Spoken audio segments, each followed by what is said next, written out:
Students, उम्मीद करती हूँ कि मैं जो अब बताने जा रही हूँ आप लोगों को टॉपिक आप लोगों को बेहतर तरीके से समझ में आए। अगर आप लोगों को मेरा वीडियो अच्छा लगता है तो प्लीज सब्सक्राइब कीजिएगा।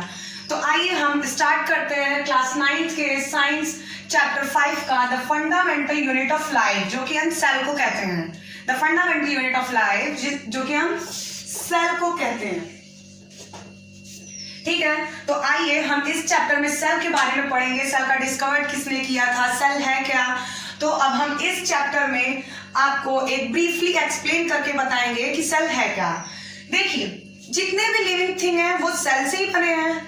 अब आपको एक सेल का बेस्ट एग्जांपल दूं कि आप समझेंगे कैसे कि सेल है क्या। देखिए, आप जैसे समझिए एक कोई घर है, बिल्डिंग है, मान लीजिए कि एक बिल्डिंग है,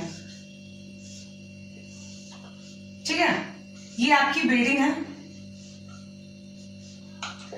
तो ये जो बिल्डिंग है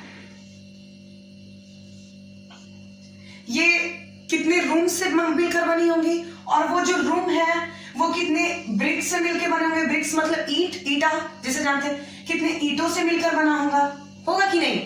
तो आप ये समझिए कि ये छोटे छोटे ईटों से मिलकर एक रूम तैयार हुआ, और यही कई सारे रूम से मिलकर एक बिल्डिंग तैयार हुआ कि नहीं हुआ। तो आप ये समझ जाइए कि यही छोटे छोटे जो ईंटें, यही ईंटें जो हैं इस बिल्डिंग के लिए, इसका क्या है, ये यही सेल है। ठीक है, बात समझ में आ रही है। तो अब तो हम यहाँ पे एक एग्जांपल दिए थे हाउस का, हाउस की तरफ से जो एग्जांपल दिया मेरे समझ में आ गया। अब आते हैं ह्यूमन में। देखिए, सेल जरूरी नहीं है कि लिविंग थिंग्स में पाया जाता हो, मतलब कि सेल सब में पाया जाता है, चाहे वो एनिमल्स हो, चाहे प्लांट्स हो, चाहे ह्यूमन बीइंग हो, ऑल लिविंग थिंग्स में सेल्स पाए जाते हैं। अब जैसे हम बात करते हैं ह्यूमंस की, ठीक है, ह्यूमंस की बात करते हैं। तो जैसे मान लीजिए ये ह्यूमन है, मान लेते हैं। अब ये फिगर देख के मत कहिएगा कि ये ह्यूमन नहीं है, ऑल टमाटर एक्सेट्रा एक्सेट्रा। जैसे मान लीजिए कि ये ह्यूमन है, ठीक, ये देखिए आपका ह्यूमन हुआ, ठीक है। सपोज करते हैं आप लोगों को तो कार्टून दिख रहा होगा, तो ये ह्यूमन जैसे, ठीक। तो ये जो ह्यूमन है ये कितने सारे ऑर्गन से मिलकर बना होगा कि नहीं।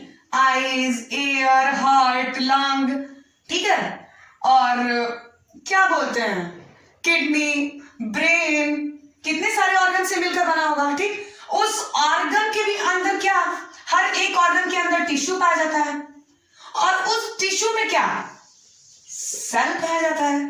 क्यों पाया जाता है कि नहीं। तो आपको पूरे कहने का मतलब ये है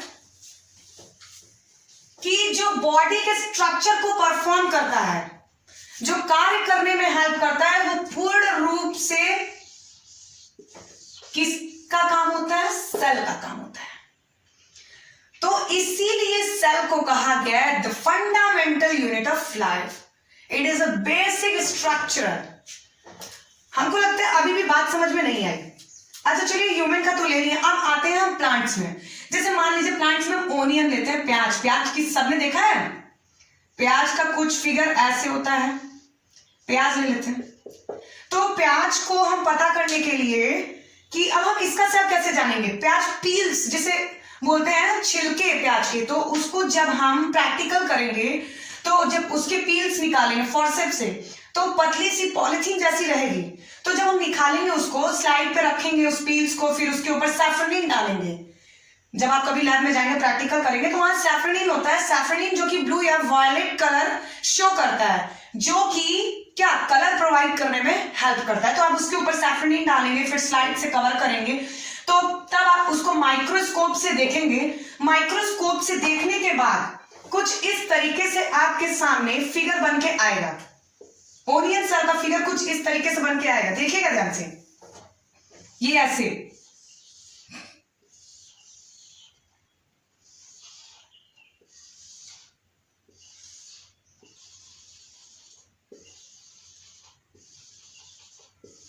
दिखाई दे रहा है। उम्मीद करते हैं आप लोगों को अच्छे से समझ में आ रहा होगा।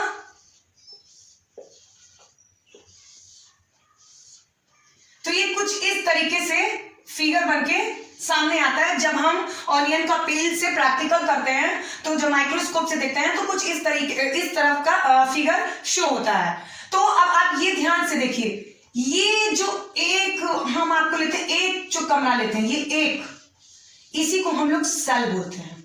ये क्या है? यही सेल है, ये सेल है। इसके बीच में जो आप ब्लैक ब्लैक देख रहे हैं, इसको हम लोग न्यूक्लियस कहते हैं। क्या बोलते हैं?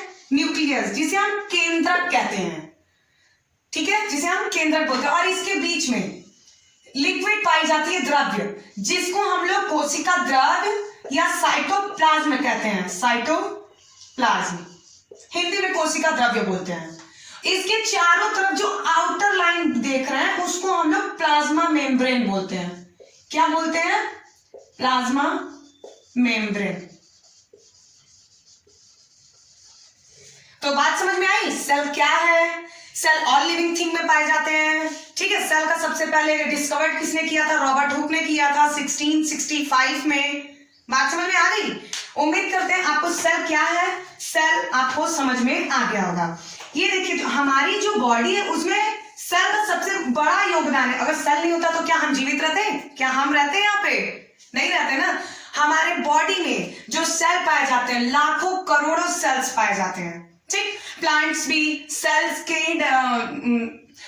ही वजह से डेवलप हुए हैं। चाहे प्लांट्स हुए, चाहे एनिमल्स हुए, चाहे ऑल लिविंग थिंग्स हुए, कुछ भी हुए, कहीं ना कहीं सेल का सबसे बड़ा रोल है। कहीं ना कहीं नहीं, सेल का सबसे बड़ा रोल है ही। हमारे लाइफ में सेल का सबसे बड़ा रोल है, इसीलिए इसे कहा गया है the fundamental unit of life. बात समझ में आ गई? आइए अब जानते हैं कि सेल संख्याओं के आधार पर कितने हैं। On the basis of number of cell कितने हैं? तो 2 टाइप्स के सेल्स होते हैं। पहला यूनिसेलुलर, दूसरा मल्टीसेलुलर। मल्टीसेलुलर। आइए अब हम स्टार्ट करते हैं यूनिसेलुलर ऑर्गेनिज्म। यूनि वर्ड से ही समझ में आ रहा है सिंगल, जिसमें सिंगल सेल परफॉर्म करते हैं, वो होता है हमारा यूनिसेलुलर ऑर्गेनिज्म। देखिए, अगर आप लोगों को स्क्रीनशॉट लेना होगा तो ले लीजिएगा। यहाँ पे डिफाइन कर दिया मैंने। It is single cells organism, all function perform by single cell and its life span is very short. मतलब कि ये किसी ऑर्गेनिज्म में, जिस ऑर्गेनिज्म में सिंगल सेल परफॉर्म करता है, वो हमारा यूनिसेलुलर ऑर्गेनिज्म होता है। और इसके जो लाइफ स्पैन होते हैं बहुत ही कम होती हैं। इनकी जो लाइफ होती है बहुत ही कम होती है। एग्जाम्पल में हम बताते हैं आपको। अमीबा, अमीबा हुआ, पैरामीशियम हुआ,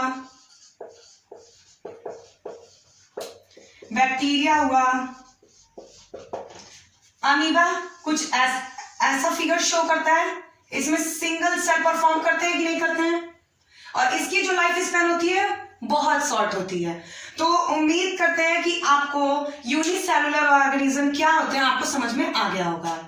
अब आते हैं मल्टी सेलुलर ऑर्गेनिज्म में। ठीक, मल्टी वर्ड से समझ में आ रहा है, जिसमें ढेर सारे सेल परफॉर्म करते हैं, वो होता है हमारा मल्टी सेलुलर ऑर्गेनिज्म। आइए आप लोग, मल्टी सेलुलर ऑर्गेनिज्म को भी मैंने डिफाइन किया, आप लोगों स्क्रीनशॉट ले लीजिए आप लोगों को, ताकि कोई दिक्कत ना हो। देखिए, it consist of large number of cells, different cell perform different function, its life span very long. बात समझ में आ रही है कि इसमें लार्ज नंबर ऑफ सेल्स पाए जाते हैं और different cells different function perform करते हैं। जैसा कि अभी आपको मैंने पहले बताया था कि जो ह्यूमन होते हैं उसमें क्या बहुत सारे ऑर्गन पाए जाते हैं, उस ऑर्गन में बहुत सारे सेल्स पाए जाते हैं। तो उसके जो सेल्स हैं, different cell different function perform करते हैं। तो बात समझ में आई? और इसकी जो लाइफ स्पैन होती है, मतलब जो लाइफ होती है, वो बहुत ही ज्यादा होती है। एग्जाम्पल, ह्यूमन हुआ, ठीक है, ट्री हुआ। बात समझ में आ रही है? एनिमल हुआ। ये सब में क्या है?